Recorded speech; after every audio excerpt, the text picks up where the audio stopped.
question s'adresse à vous qui nous suivez. Mais déjà, on va planter un peu le décor. Quand on parle de culture du royaume de Dieu, mais qui dit royaume, dit généralement pays, dit empire, dit gouvernement, dit règne. Et on sait qu'un pays ou un royaume est caractérisé par des symboles, par des valeurs. C'est ça qui constitue un royaume, des traditions. Et tout ça, ça fait partie de la culture. Donc vraiment, quand on parle de culture, ça, c'est des valeurs qu'on retrouve dans un royaume. Alors, on sait qu'ici, sur la terre, mais dans le monde spirituel, il y a deux royaumes possibles. Soit il y a le royaume des ténèbres, soit il y a le royaume de Dieu. Et de la même manière qu'un pays sur la terre ou un royaume sur la terre a une culture, mais les deux aussi, que ce soit au niveau du royaume des ténèbres ou au niveau du royaume de Dieu, mais les deux aussi ont une culture, ont des valeurs auxquelles on peut facilement s'identifier. Alors, lorsqu'on est né de nouveau, on a quitté le royaume des ténèbres et on est venu dans le royaume de Dieu. C'est vraiment ce qui s'est passé à notre nouvelle naissance. La Bible nous le dit dans Colossiens 1 au verset 12, qui dit « Rendez grâce au Père qui vous a rendu capable d'avoir part à l'héritage des saints dans la lumière, qui nous a délivrés de la puissance des ténèbres et nous a transportés dans le royaume du Fils de son amour. » Donc, on a vraiment quitté un royaume. Et là, dans Éphésiens 2, 19, ça dit « Vous n'êtes plus des étrangers ni des gens du dehors. » C'est comme ça qu'on appelle des personnes qui ne font pas partie du royaume de Dieu. Mais vous êtes des concitoyens des saints, gens de la maison de Dieu. Vous voyez, le verset parle de concitoyens ou de citoyens. Ça veut dire vraiment qu'on fait partie d'un royaume. Alors, pour bien savoir si on a la culture du royaume de Dieu, mais qu'est-ce qu'on va faire? C'est qu'on va examiner deux cultures, la culture du royaume des ténèbres et la culture du royaume de Dieu. Et on va voir si vous vous retrouvez dans l'un ou l'autre. En fonction de ça, vous pourrez répondre aisément à la question. Alors, la Bible nous dit dans Jean 10, au verset 10, « Le voleur, il ne vient que pour dérober, pour égorger et détruire. Mais moi, je suis venu afin que les brebis aient la vie et qu'elles soient dans l'abondance. » Donc ici, déjà, ce verset, il met très bien en relief les deux royaumes. Il y a un royaume où c'est le voleur qui règne, il est là pour égorger, dérober et détruire. Et il y a un royaume où les brebis ont la vie et elles ont la vie en abondance. Alors, c'est quoi les caractéristiques du royaume des ténèbres? Dans le royaume des ténèbres, je vais vous citer des choses vraiment de façon vite fait. Je pense que des personnes pourront se reconnaître peut-être dans l'un ou dans l'autre, mais le but vraiment, c'est qu'on cite le plus possible pour que chacun puisse identifier quelque chose.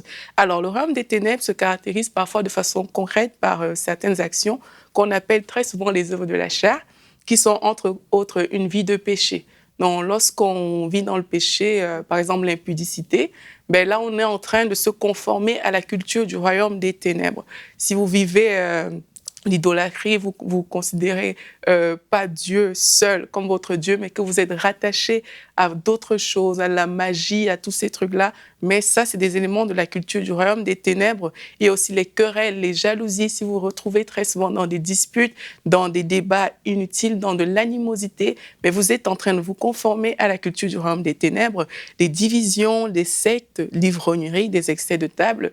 Tout ça, ça fait partie vraiment d'une culture. Et cette culture, elle a été instaurée par le diable lui-même. Donc, dès l'instant où on se retrouve dans ces choses, il faut vraiment on tire la sonnette d'alarme.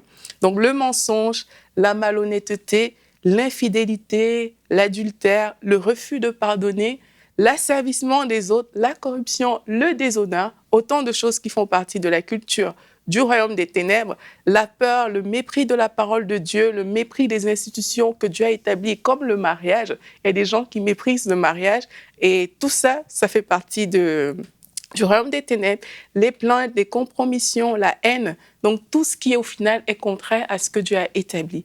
Donc, lorsqu'on s'écarte de la parole de Dieu, mais on est en plein dans le royaume des ténèbres. Donc, du coup, ce sont les caractéristiques du royaume des ténèbres. Bon, on ne va pas s'arrêter à ces caractéristiques-là, on va aller creuser plus loin et on va maintenant focaliser notre attention sur les caractéristiques du royaume de Dieu.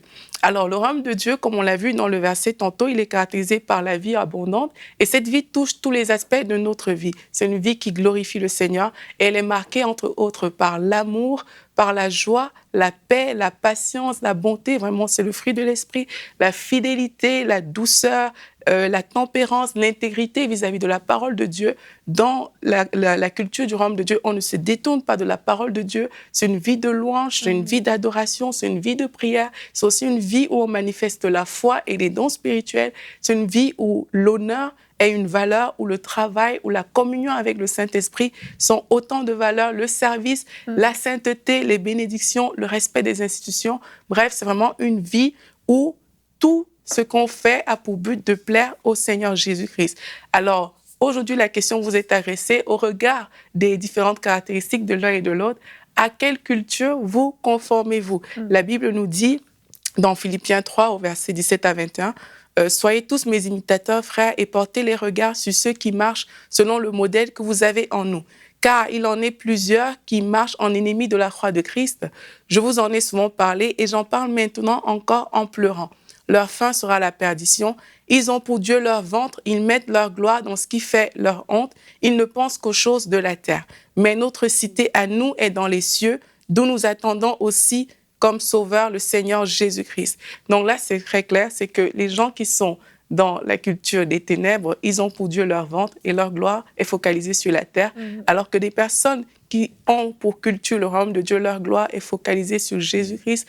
La croix de Christ est vraiment au centre de leur vie. Alors, la question est à vous aujourd'hui, est-ce que vous avez la culture du royaume de Dieu? Retrouvez la suite de ce programme dans l'émission Bonjour chez vous sur EMCI TV.